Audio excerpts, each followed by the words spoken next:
Assista agora mais uma entrevista do site Espiritismo BH.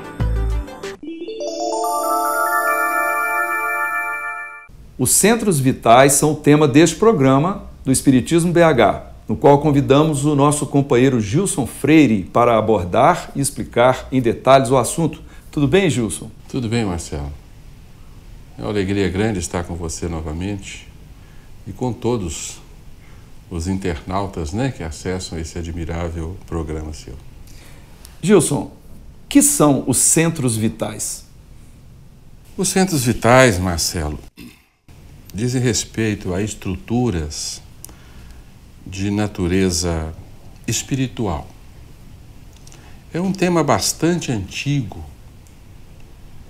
oriundo de diversas culturas. Então não é um tema novo na doutrina espírita. Inclusive, a maioria da literatura onde nós podemos encontrar este assunto é de origem do esoterismo, da teosofia. Então o assunto é bastante antigo. Inclusive ele não foi abordado no Pentateuco kardeciano, mas ele aparece na literatura espírita mais moderna, sobretudo num livro de André Luiz, que é a Evolução em Dois Mundos, onde nós temos uma fonte segura, confiável para nós, para o estudo deste assunto. Então, os centros vitais são concentrações de forças perispiríticas que todos possuímos em determinadas regiões do nosso corpo.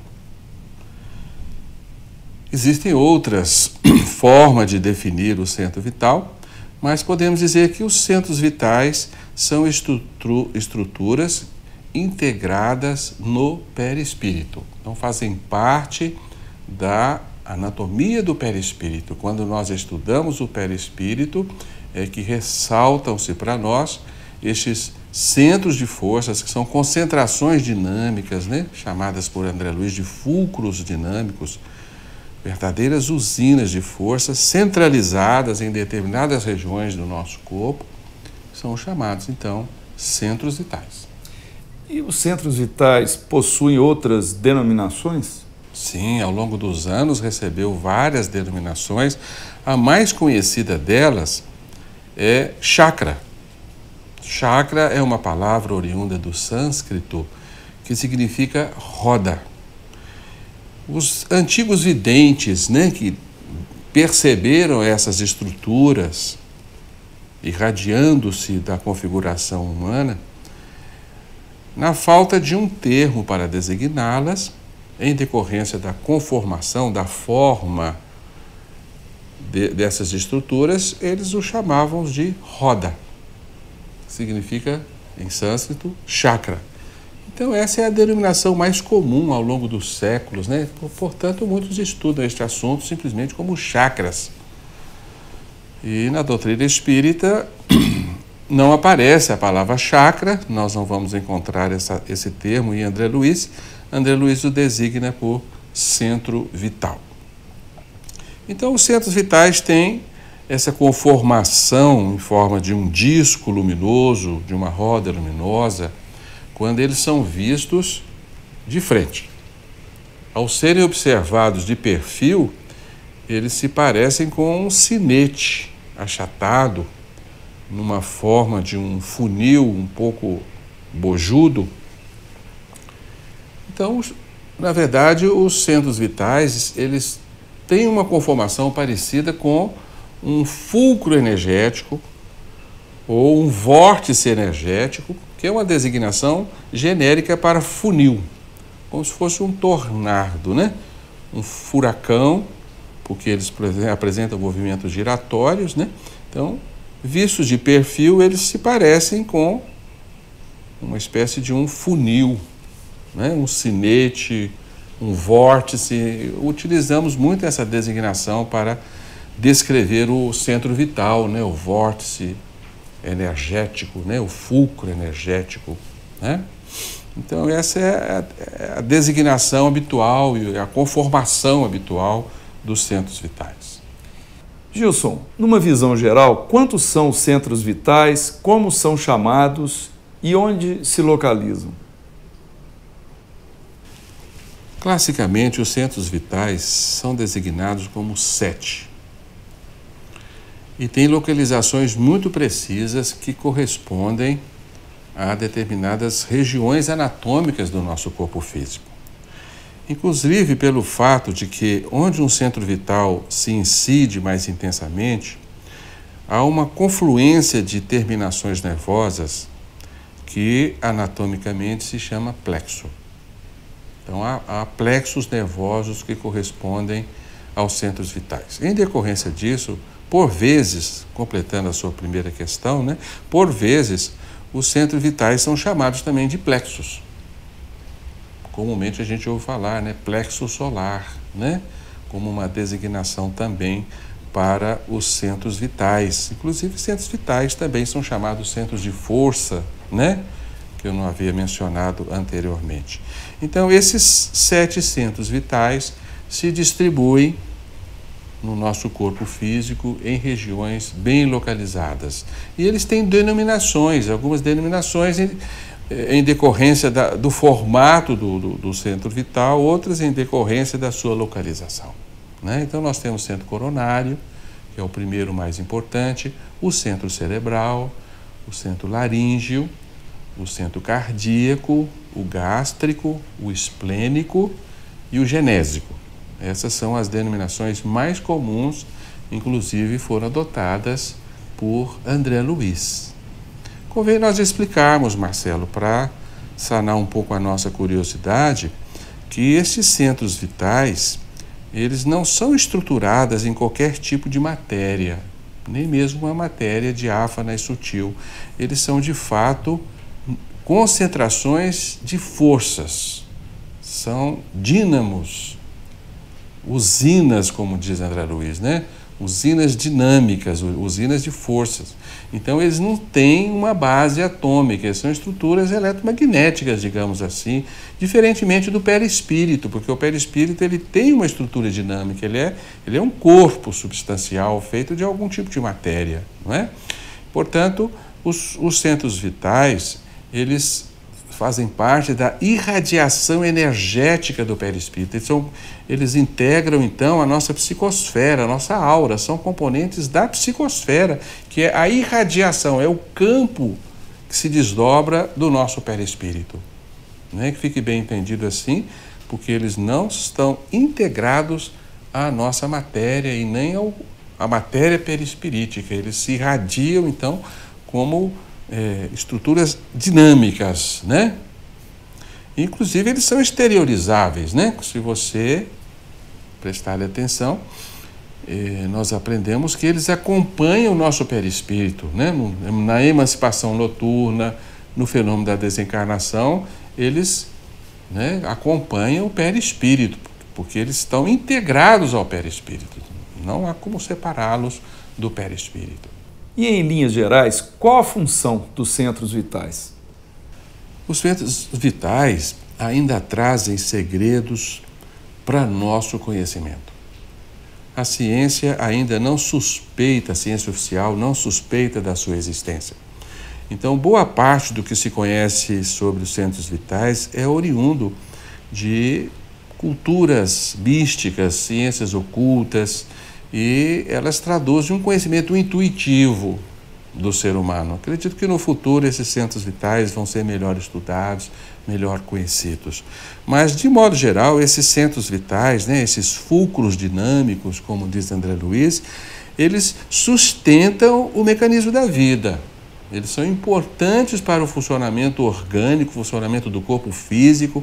O corpo físico, sem eles, não funcionaria adequadamente. Então, eles alimentam as nossas células, eles nutrem as nossas células, eles, de fato, né, compõem o corpo de energias vitais que sustentam a própria vida. Então, eles são muito importantes para todo o funcionamento do nosso corpo físico e também do nosso perispírito. O nosso perispírito precisa desses fulcros dinâmicos para manter a sua integridade, a sua harmonia, a sua perfeição, né? E proporcionar ao espírito a grande aventura da vida, seja encarnado, seja desencarnado. Existe uma hierarquia funcional entre os centros vitais? Sim, existe uma hierarquia funcional, classicamente de cima para baixo, do primeiro ao sétimo. À medida que nós descemos no corpo, né, esses centros vitais, eles decrescem em importância e em valores energéticos, né? Existe essa hierarquia, sim. E à medida que a gente detalhar um pouco cada centro vital, nós vamos entender essa hierarquia. Inclusive, os centros vitais de hierarquia superior dominam os de hierarquia inferior. Há, inclusive, uma intercomunicação entre estes centros vitais. Existem canais, né, por onde há uma troca intensa de energias. E esses canais, eles correspondem exatamente aos meridianos, famosos meridianos da acupuntura. Gilson, então, por favor, descreva cada centro vital e a sua função. Sim. O primeiro centro vital, o mais importante na unidade hierárquica do nosso organismo, é o chamado centro coronário. O centro coronário é o principal centro vital que integra a nossa unidade. O centro vital está intimamente associado ao nosso encéfalo, ao nosso cérebro. Está integrado ao nosso cérebro. Então, nós podemos dizer que ele parte do centro do nosso cérebro e se irradia em forma de um cone aberto para cima. E o centro vital, o centro coronário, ele tem essa denominação, Marcelo, pelo fato de que ele se parece com uma coroa. Então, às vezes as pessoas perguntam, mas por que o centro coronário está na nossa cabeça, não está nas coronárias do coração, né? Então, convém, é curioso nós entendermos isso e facilita um pouco, né? Vamos lembrar que as coronárias do coração, elas envolvem o nosso coração como se fosse uma coroa colocada sobre o coração.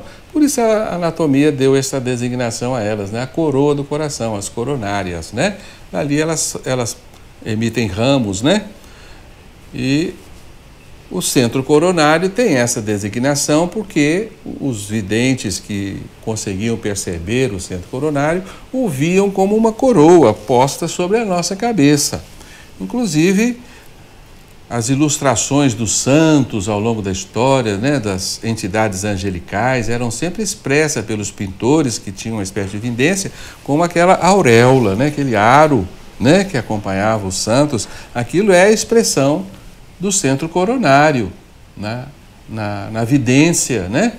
Então, os indivíduos enxergavam aquela luminescência rodeando o nosso cérebro, né, na nossa cabeça, como se for uma coroa postada sobre a nossa cabeça. Então, esta é a explicação de por que o centro tem essa denominação. Centro coronário, centro em forma de coroa. Já os antigos indianos viam esse centro coronário como se fosse uma flor de lótus colocada sobre a nossa cabeça, porque, como nós vamos descrever, os centros coronários, os centros vitais, eles possuem raios. E o centro coronário possui exatamente 970 raios, como se fossem pétalas. Por isso, os antigos videntes hindus, né, chamavam o centro coronário de flor de 1000 pétalas. E eles devem ter tido paciência de contar essas pétalas, né, que são raios que se irradiam a partir do seu centro. E o centro coronário ele tem uma radiação central de 12 raios. Então, todo centro coronário está estruturado assim: 12 raios centrais, 900 raios periféricos irradiados. Cada centro coronário tem a sua tonalidade, né, cada centro vital tem a sua tonalidade. A tonalidade do centro coronário é violácea, né? E como disse a vocês, ele se irradia a partir do núcleo do nosso cérebro, o ponto central do nosso cérebro. A partir dali ele se irradia. Ele está em íntima conexão com uma estrutura cerebral chamada tálamo, que está bem no ponto central do cérebro, né? E o centro coronário é o centro da nossa vida consciencial. nós podemos dizer que se a nossa consciência tem um endereço para se fixar no nosso corpo, podemos dizer que a consciência ela se expressa no centro coronário. Então é através do centro coronário que o cérebro capta os pensamentos irradiados pelo espírito, né? Então é o centro da mente, onde nós processamos os nossos pensamentos, as nossas imaginações, enfim, onde nós temos a percepção de nós mesmos, onde nós nos sentimos alguém vivos, né? Então nós moramos predominantemente no centro coronário, que é o centro da vida mental. Mas esse centro coronário, ele vai coordenar todos os outros centros, assim como vai coordenar todo o nosso funcionamento orgânico. E aqui eu abro um parênteses, Marcelo? Quando nós dizemos o centro vital coordena, o centro vital se responsabiliza, nós não estamos fazendo aqui o que em medicina se chama localismo. Porque o localismo é um preceito materialista. Quando a ciência diz assim, ó, um núcleo cerebral tal se responsabiliza por tal e tal função. Então gera para nós a ideia de que aquele núcleo, aquela região do nosso corpo tem uma autonomia, como se fosse um ser que coordena, que comanda. Não é bem assim. O espírito é quem coordena toda a unidade corpórea e perispiritual. E ele faz essa coordenação através do centro vital, porque o centro vital não é uma entidade autônoma, né? Então vocês devem entender isso como um simples modo de falar. O centro coronário coordena, né? Mas ele não é uma entidade. Está claro isso? Sem dúvida. Né? Então, através do centro coronário, o espírito coordena toda a unidade orgânica. Aí fica mais claro, né? Através do centro coronário, então, nós recebemos, projetamos o nosso pensamento, né?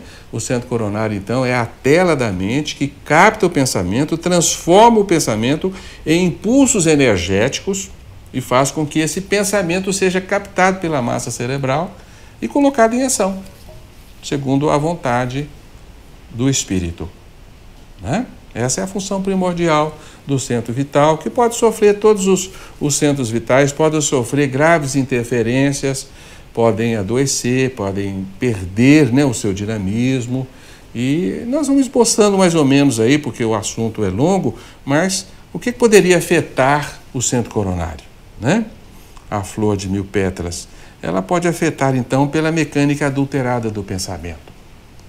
Uma vida moralmente desregrada, um excesso de materialismo, a falta de consciência, de confiança nas forças superiores, porque o centro vital ele recebe forças superiores, ele é alimentado por forças divinas. Então, a falta de confiança, a falta de fé, o excesso de materialismo, a prática de uma vida sem uma moral elevada, tudo isso vai afetar esse centro de forças, podendo comprometer, de certa forma, o indivíduo nos seus equilíbrios. Então, o centro coronário afetado ele pode levar até a diversos distúrbios do pensamento, distúrbios do sentimento, inclusive problemas até psiquiátricos, de modo geral.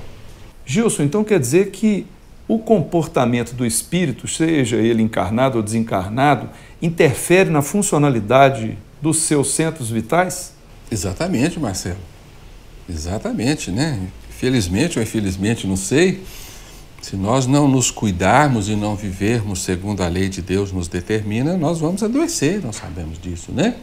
E desequilibramos os nossos centros vitais. E o centro coronário, que é uma estrutura altamente sensível, né, às nossas emoções, aos nossos sentimentos, aos nossos pensamentos, se as nossas emoções, pensamentos e sentimentos não são condignas, não são retas, não são moralmente elevadas, nós vamos perturbar o funcionamento do centro coronário, com certeza, levando a perturbações da mecânica do pensamento, né? Perturbações, né, diversas, distúrbios de ansiedade, pânico, depressão, tudo isso é suscetível de acontecer se o centro vital, né, o centro coronário, deixa de sustentar a massa cerebral, né? Estados depressivos, tudo isso podem ser consequências do mau funcionamento do centro coronário. Então é bom cuidarmos da nossa vida, né? No sentido moral, né? Cultivarmos uma moral elevada, uma vida saudável, otimismo, esperança, fé, tudo isso dinamiza o centro coronário e o faz funcionar mais adequadamente. Na sequência, nós temos o segundo chakra, ou segundo centro vital, que é chamado centro cerebral. Esse centro cerebral ele está intimamente conectado ao centro coronário e ele envolve todo o cérebro. Então, o centro cerebral, de fato, ele sustenta o nosso sistema nervoso propriamente dito, né? Ele se projeta como um cone, né? um funil, aqui entre os nossos olhos, na fronte. Por isso ele foi chamado de terceira visão, né? Em decorrência dessa projeção entre os nossos olhos, né? Como se fosse um terceiro olho. Então, o centro coronário, o centro cerebral, ele tem 96 raios e a função dele é manter o funcionamento do nosso sistema nervoso com toda a sua complexidade. Então, o centro cerebral, que é também chamado centro frontal, né, pela sua localização, ele vai coordenar todas as funções nervosas. Portanto, coordena a nossa sensibilidade tátil, os órgãos do sentido, o funcionamento glandular e visceral, né, através do hipotálamo, da hipófise, né? Ele vai, então, exercer uma função ligada intimamente às funções do sistema nervoso central, no que diz respeito à motricidade, sensibilidades, né, órgão de sentidos, equilíbrio dos hormônios e funcionamento das nossas vísceras, né? Então, esse centro é o chamado segundo centro vital. O terceiro centro vital, ele se situa aqui na região do nosso gogó, né? Onde fica a gravatinha de borboleta, né? Ele é chamado centro laríngeo, ele tem 16 raios e este centro vital, ele coordena todos os órgãos situados nessa região, né? Que são os órgãos da fonação, as nossas pregas vocais, os órgãos da respiração, né, que são as vias aéreas superiores e inferiores, os brônquios e os pulmões, né, os seios nasais, a faringe, a laringe. Então, todos esses órgãos estão sob o sustento energético do centro laríngeo, inclusive até mesmo a mucosa oral, a dentição, língua. Todos esses órgãos, eles se nutrem, então, dessa usina dinâmica, essa usina de força que é o centro laríngeo, né? E podemos considerar que o centro laríngeo, inclusive, ele faz um empacotamento de energias da nossa voz. Então, quando você bendiz, você é capaz de impregnar a sua bendição, a sua voz, com uma energia proveniente do chakra laríngeo, uma energia que vai fazer bem, vai abençoar de fato. Mas se você pragueja, você também vai não só perturbar o seu centro laríngeo, mas também empacotar a sua voz com energias de igual quilate, né? Nós temos um exemplo, abrindo um pequeno parênteses, um exemplo disso aí, né, na história do Chico, muito interessante, né?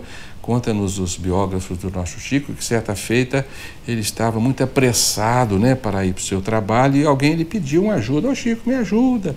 E ele simplesmente falou, não, eu estou apressado, e continuou a sua trajetória, mas o Emmanuel bateu nas costas dele e falou assim, não, vai lá atender a senhora precisava falar com ele.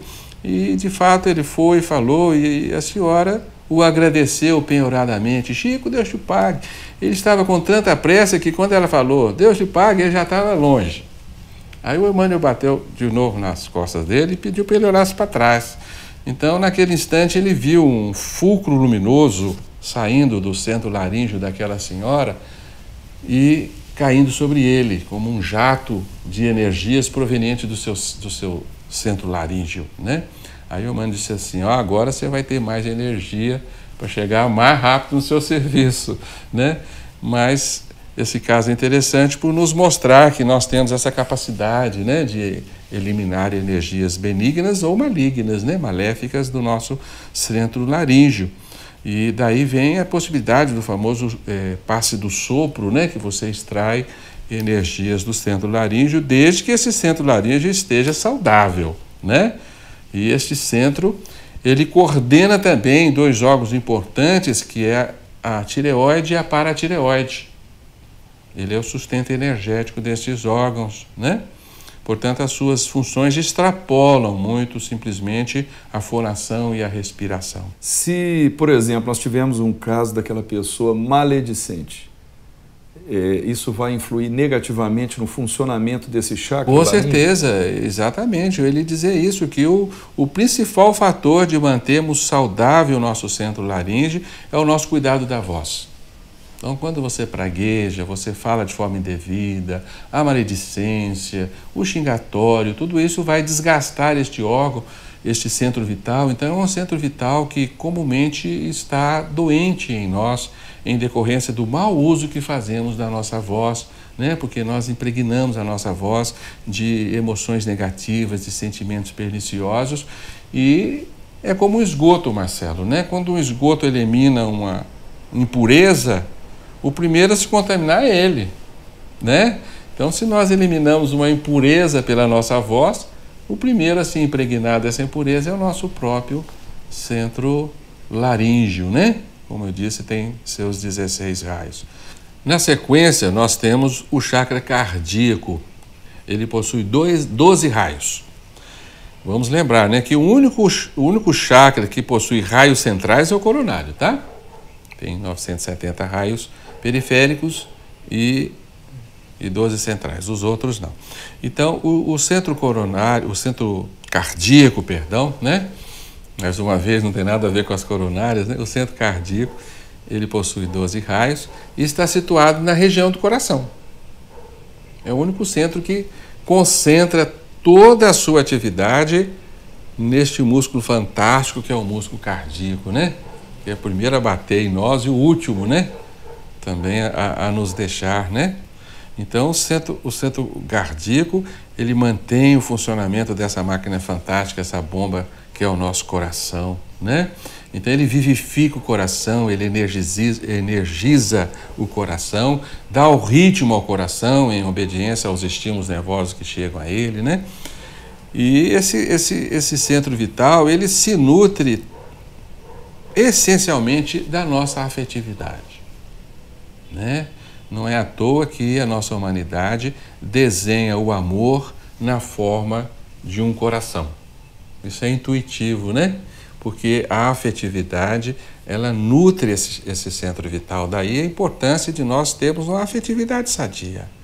E daí compreendemos também, né, que o desafeto, o rancor, a mágoa, sobretudo a raiva, envenena esse centro vital, né? Deteriora esse centro vital e, consequentemente, leva a prejuízos do funcionamento do nosso coração, né? Então, não é à toa que se diz aí, né, que o coração se nutre de amor. Isso é uma verdade, né? Porque ele mantém esse centro vital funcionando, né? Depois nós temos o centro gástrico, que possui 10 radiações. É um centro intensamente amarelo e ele se projeta bem aqui, na região, né, da boca do estômago.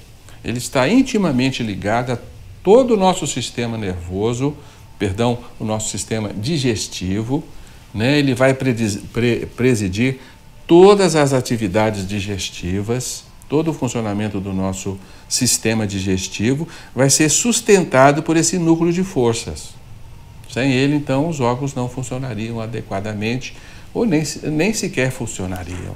Este centro vital, o centro gástrico, em decorrência da sua coloração amarelo, um amarelo vivo, ele tem a aparência de um sol, como se fosse um sol brilhante aqui na região do nosso estômago. Por isso, os videntes antigos o chamavam também de chakra solar. E ele tem uma característica muito importante que deve ser conhecida. Ele mais absorve do que irradia energia.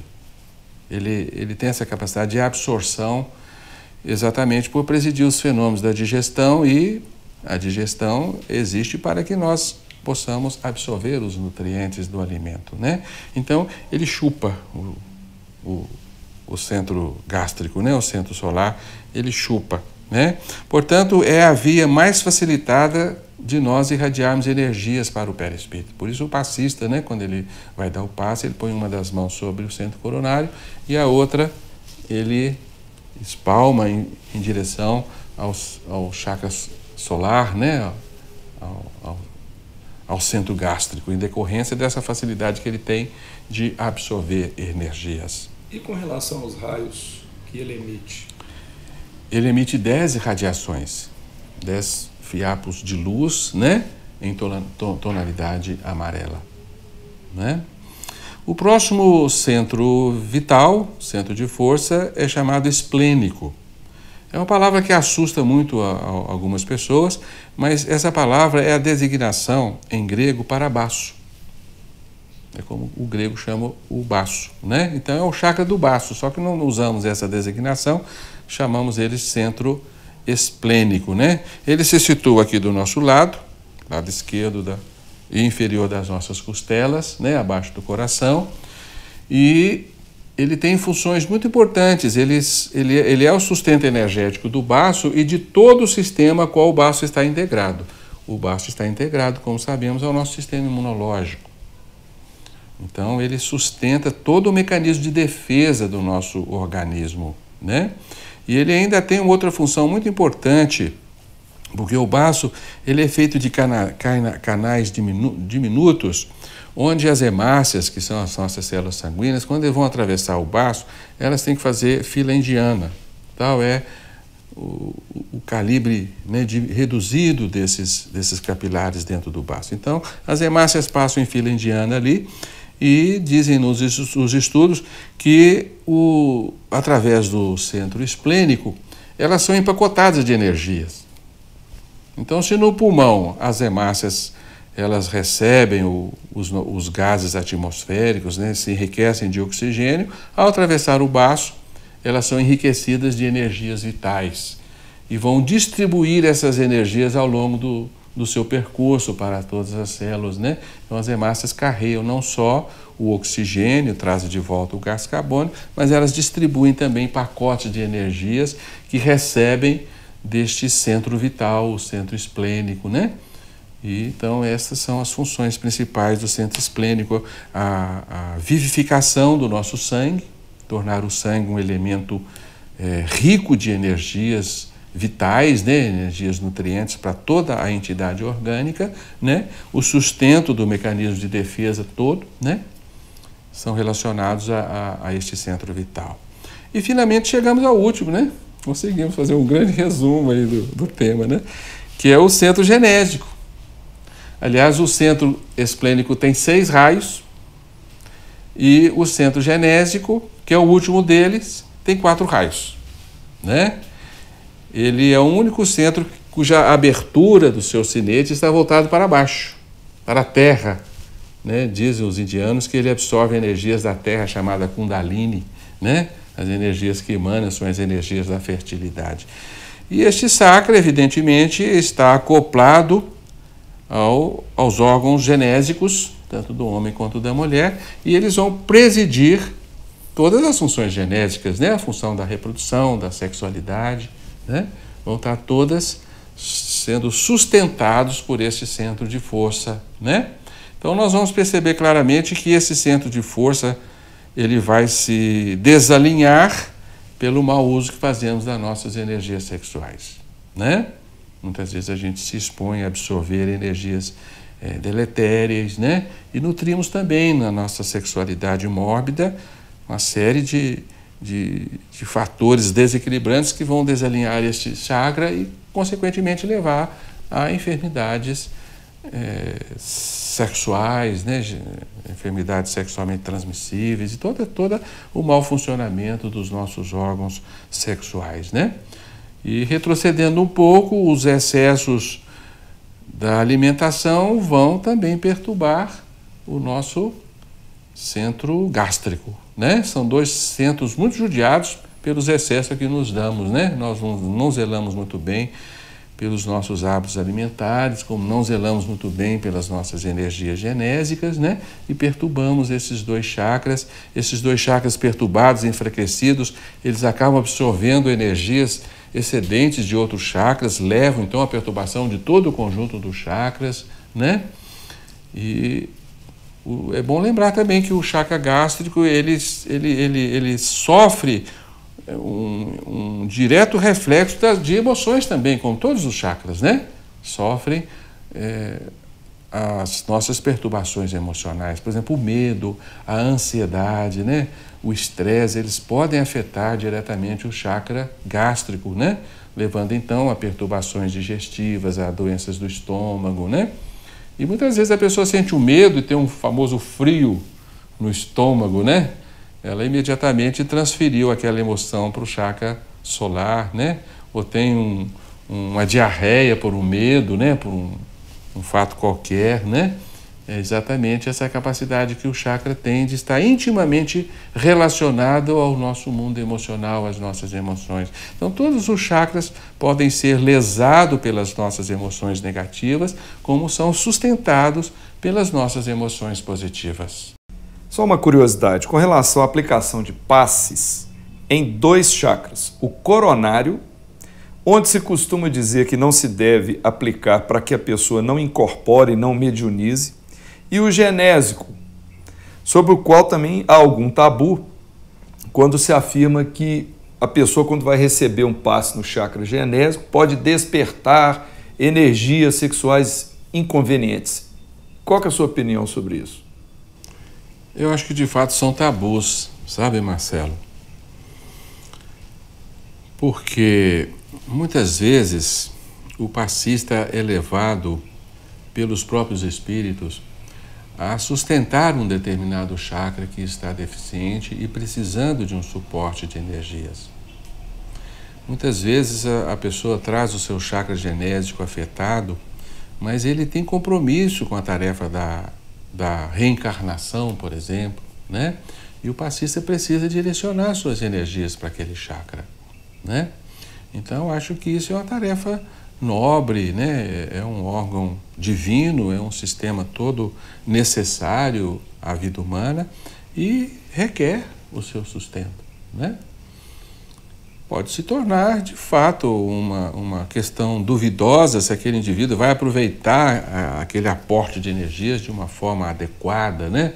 Se ele não vai aproveitar aquela energia para se dar aos seus vícios sexuais. Essa é uma questão íntima de cada um, mas eu acho que não. Eu acho que o passista pode, com tranquilidade, né, se ele recebeu uma intuição, se ele tem essa percepção de que deve direcionar suas energias para o centro genético, ele pode fazê-lo sem este susto, né, sem essa possibilidade, né? Acho que ele não precisa contar com isso não, sabe? Se ele não tem nenhuma percepção de por que direcionar as energias para aquele chakra, ele não deve fazer isso, né?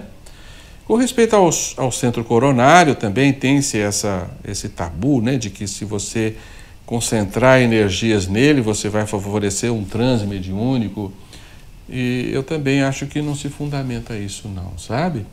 Né?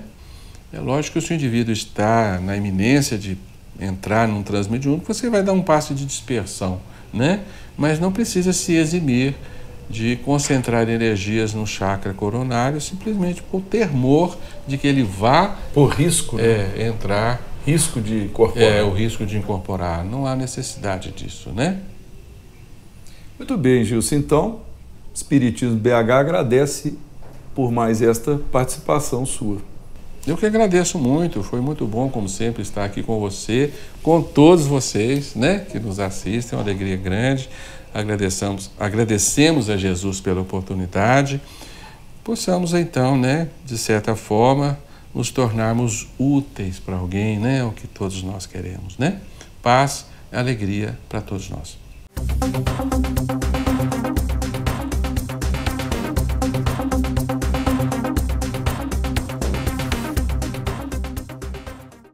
Esperamos que você tenha gostado deste vídeo. Deixe a sua opinião em nosso site